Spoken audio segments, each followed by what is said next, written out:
दोस्तों मेरे पिछले कई सालों के पढ़ाने के दौरान मैंने एक चीज़ नोटिस करी कि बहुत सारे बच्चों को ना एनसीईआरटी की किताबें पढ़ना नहीं आता। एनसीईआरटी की तो छोड़ दो, उनको कोई और किताबें भी पढ़ना नहीं आता। मतलब वो रीडिंग तो कर लेते हैं लेकिन उसको समझ नहीं पाते, समझने में उनको बड़ी दिक्कत हो रही होती है। साथ में उनको ऐसा भी लग रहा होता है कि ये जो किताबें ये मेरे लायक है ही नहीं, ये किसी बड़े बच्चे के लायक है। वो अपने आप को कम आंकते हैं, उनको ऐसा लगता है कि ये किताबें जो हैं मतलब जब बड़े क्लास के हो जाएंगे तब समझ में आएंगी। या फिर कई बार बच्चों को ऐसा भी लगने लग जाता है कि शायद मैं ही एक ऐसा बच्चा हूँ जिसको ये किताबें समझ में नहीं आ रही है लेकिन बाकी सबको समझ में आ रही होती है। तो अगर तुम्हारे साथ भी ऐसी कोई प्रॉब्लम है कि तुम नई बुक्स को लेकर के थोड़ा बहुत घबराए हुए रहते हो, तुम्हें ये लगता है कि बिना दूसरे की हेल्प के मुझे समझ में नहीं आएगा, या फिर सेल्फ रीडिंग करना तुम अपने आप को थोड़ा गलत समझते हो कि मेरे खुद के समझने से तो आने वाला नहीं है। इसके अलावा अगर तुम ये भी समझ रहे हो कि भाई ये कॉन्सेप्ट शायद मेरे लिए है ही नहीं है किसी बड़े क्लास के बच्चे के लिए, तो इस वीडियो को अंत तक देखना। तुमको बहुत कायदे से बहुत इंपॉर्टेंट बातें बताने वाला हूँ, 4 छोटे छोटे ऐसे पॉइंट जिनको मैंने खुद फॉलो करके ये जो मेरा डर था, जो भी मैंने आपको शुरुआत में बताया, वो सारा का सारा मेरा क्लियर हो गया। उसके बाद में मैं बिना किसी ट्यूशन टीचर की, बिना किसी स्कूल टीचर के अपना जो सिलेबस था उसको पहले ही खत्म कर डालता था और हमेशा क्लास में नंबर 1 पर रहा। तो बात करते हैं दोस्तों इन सारे प्रॉब्लम्स की। ये सारी प्रॉब्लम्स ना आप अपने आसपास के ज़्यादातर स्टूडेंटों के अंदर पाओगे। जो बच्चे टॉपर होते हैं उनको छोड़ करके जो बच्चे एवरेज होते हैं उनमें बहुत ज़्यादा बच्चों में प्रॉब्लम होती है। वो एवरेज ही इसीलिए होते हैं क्योंकि बुक रीडिंग से डर लग रहा होता है। सो दैट पहला पॉइंट आप याद रखो, क्लियर योर फोबिया। फोबिया कहने का मतलब हर बच्चे को, मोस्टली बच्चों को नई बुक से काफ़ी ज़्यादा ऐसे फोबिया सा होता है, उनको डर सा लग रहा होता है कि जब वो बुक को खोल करके देखते हैं तो उनको लगता है कि यार ये इतनी मोटी बुक है, इतना सारा सिलेबस है, ये मेरे तो समझ में आएगा नहीं, मुझे तो क्लियर होगा नहीं।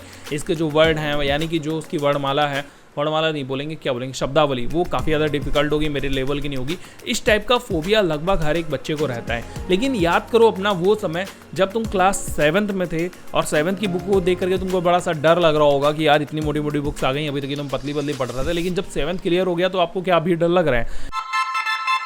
ऐसे ही आप क्लास 10th को याद करो, अगर आप 10th क्लियर कर चुके हो कि 10th की स्टार्टिंग में आपने काफ़ी सारी बुक्स जैसे कि मैथ की बुक को देख करके सोचा होगा कि यार इतनी मोटी बुक है, ये मुझे कैसे समझ में आएगी, तो इसका कॉन्सेप्ट मुझे बिल्कुल समझ में नहीं आने वाला। लेकिन जब क्लास 10th आपका ओवर हो गया तो आपको क्या लग रहा है कि अरे ये मैथ तो कुछ थी ही नहीं। तो इसी तरीके से दोस्तों ये जो एक फोबिया होता है बुक्स का, ये लगभग सभी बच्चों को होता है और वो बुक के नए नए कॉन्सेप्ट को देख करके हमें अपने अंदर से आने लग जाता है।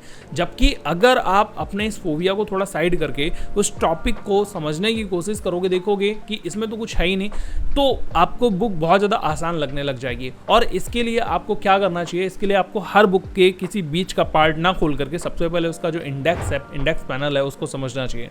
अगर आप किसी भी बुक का इंडेक्स पैनल समझ जाते हो, उसके चैप्टर को समझ लेते हो कि इसके अंदर कौन कौन से चैप्टर है जो हमें समझने हैं, तो आपको आगे का रास्ता बहुत ज़्यादा आसान सा लगने लग जाता है। इसका उदाहरण अगर आप समझना चाहते हो तो आप इस तरीके से समझो कि आप किसी जू में चले जाओ लेकिन आप वहाँ पर कोई भी मैप ना देखो, तो जाहिर सी बात है कि आपको जू एक तो बहुत ही बड़ा लगेगा, दूसरी चीज़ आप उसके रास्तों में भटक जाओगे, तीसरी चीज़ आपको ऐसा भी लग सकता है कि जू तो इंडलेस हो गया या फिर मुझे तो रास्ते ही समझ में नहीं आ रही है, तो बिल्कुल घुमाने पकाने वाला हो गया है, हम जिधर से निकल रहे हैं उसी रास्ते से बार बार आ जा रहे हैं, है ना। और वहीं पर अगर आप जू में घुसने से पहले उसके मैप को अच्छे से देख करके समझ करके जाते हो तो आपको पूरे जू को घूमने में बहुत ज़्यादा आनंद आने लग जाता है। ये पर्सनली मेरे साथ हुआ। दिल्ली के जू में 2 बार गया, पहली बार में तो मैं बड़ा परेशान हो गया था, लेकिन जब मैं दूसरी बार गया तो पहले ही मैंने मैप को बहुत अच्छे से देख लिया और उसके बाद में मैं घूमना शुरू करा।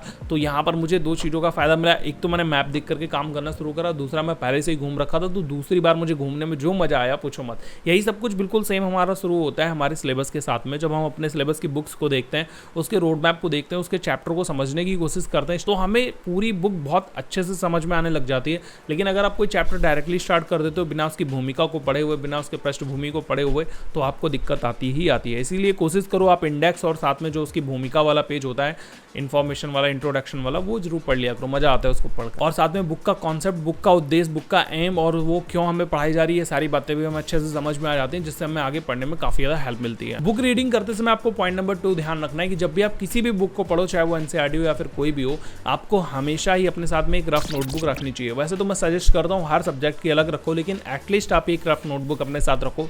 आपको जब भी कोई ऐसी लाइन लगे कि हाँ यार ये लाइन तो बहुत ही स्पेशल है, जो मैंने पहली बार पढ़ी, पहली बार समझी, उसको आप नोटबुक में नोट करते जाओ। बेशक आप उस नोटबुक को कभी भी रिवाइज मत, लेकिन लिखने की हैबिट जरूर डालो, क्योंकि साइंटिफिकली प्रूव है कि जब आप कुछ लिख करके पढ़ने की कोशिश करते हो या पढ़ते पढ़ते लिखते जाते हो तो वो आपके ब्रेन में ना एक तरीके से सेट होने लग जाता है। क्योंकि आपने एक बार पढ़ा समझा और उसके बाद में उसको लिखा तो आपने 3 बार इमीडिएटली काम कर लिया, फिर देन आप उस पर थोड़ा बहुत सोचते भी हो, आपका दिमाग सबकॉन्शियसली उस पर वर्कआउट करता है, जिसकी मदद से आपको वो कॉन्सेप्ट समझ में तो आता ही है, साथ में लंबे समय तक याद भी रहता है। लेकिन अगर आप इसके साथ में ये बोलते हो कि मैं लिखना तो नोटबुक पर तब शुरू करूंगा ना जब मुझे पहले तो कॉन्सेप्ट समझ में आ जाए, पहले मैं उसको पढ़ूं फिर समझ में आएगा तभी तो मैं लिखना शुरू करूँगा। तो मैं आपको बोलना चाहूँगा, अगर आपको कोई कॉन्सेप्ट समझ में नहीं आता है तो आप 1 पैराग्राफ मल्टीपल टाइम का एक फॉर्मूला याद कर लो। कहने का मतलब ये है कि आप एक पैराग्राफ को पढ़ना शुरू करो और पढ़ते जाओ पढ़ते जाओ पढ़ते जाओ। देखो पैराग्राफ बहुत बड़ा नहीं होता, 5 से 7 लाइनों का होता है, और जब तक आपका ये पूरा पैराग्राफ खत्म नहीं हो जाता, आपको अपना कंसंट्रेशन और फोकस पूरा का पूरा लूज नहीं करना है। इस बात को 100% दिमाग में बसा करके रखो। कहने का मतलब ये है कि जब आप कोई पैराग्राफ पढ़ रहे हो और आपके ब्रेन में कोई भी थॉट अगर इधर उधर का आ जाता है तो आप उस पैराग्राफ को दोबारा से पढ़ना शुरू कर दो। देखो होता ये कि जब मैं कोई पैराग्राफ पढ़ रहा होता हूँ, मान के चलो मैं पैराग्राफ पढ़ रहा हूँ, पूरा फोकस भी मेरा वर्ड ऊपर है और उसके बावजूद मैं लाइनों को बहुत ध्यान से पढ़ रहा हूँ, मैं इवन बोल तक रहा हूँ, लेकिन मेरे ब्रेन में अगर जो है मेरे दोस्तों के बारे में, क्रिकेट के बारे में या किसी और चीज़ों के बारे में अगर चलने लग गया, तो ऐसा होता है आप पढ़ते हुए देखोगे कि जब भी आप कुछ पढ़ रहे थे तो आपके ब्रेन में चल कुछ और रहा था, तो आप उस पैराग्राफ को इमीडिएटली छोड़ करके दोबारा से उसी पैराग्राफ को सेम टाइम पर पढ़ना शुरू कर दो। क्योंकि आप जो एक तारगम्यता यानी कि एक जो फ्लुएंसी बना करके रखे हुए थे अपने ब्रेन को समझाने की, वो उस थॉट के चक्कर में छूट गई। जब वो चीज़ छूट गई तो आपको वो समझ में नहीं आएगी। तो स्टार्टिंग में आप चाहे 2 बार 3 बार 4 बार 5 बार 10 बार, आपको जितनी बार भी पढ़ना पड़े, आप उस पैराग्राफ को बार बार रिवाइज करके पढ़ने की हैबिट डालो। इससे आपका ब्रेन समझ जाएगा कि पढ़ते समय मुझे कोई भी दूसरा थॉट नहीं लाना है, अदरवाइज ये पर्सन बहुत दुष्ट है, ये बार बार जो है चीज़ों को पढ़ने के लिए मुझे फोर्स करते रहता है। फिर आपके दिमाग में थॉट आना बंद हो जाएंगे और आप जब भी पढ़ने बैठोगे तो जब तक आप स्टार्ट से लेकर के एंड तक नहीं पढ़ डालते, आपका ब्रेन बीच में कोई भी थॉट नहीं लगेगा, यानी कि आप 100% कंसंट्रेशन यानी कि पूरे फोकस के साथ में पढ़ाई करोगे।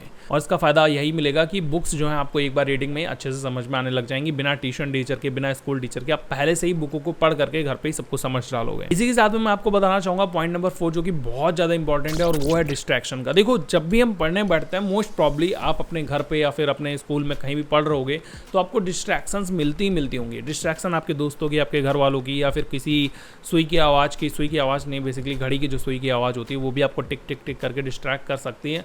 म्यूजिक की, इंटरनेट की, नोटिफिकेशन की, कोई भी चीज़ आपको डिस्ट्रैक्ट कर सकती है। सो दैट जब भी पढ़ने के लिए बैठो कोशिश करो कि आपको किसी भी चीज़ से डिस्ट्रैक्शन ना हो, और अगर हो तो उसको भी धीरे धीरे कम करके जीरो करने की कोशिश करो।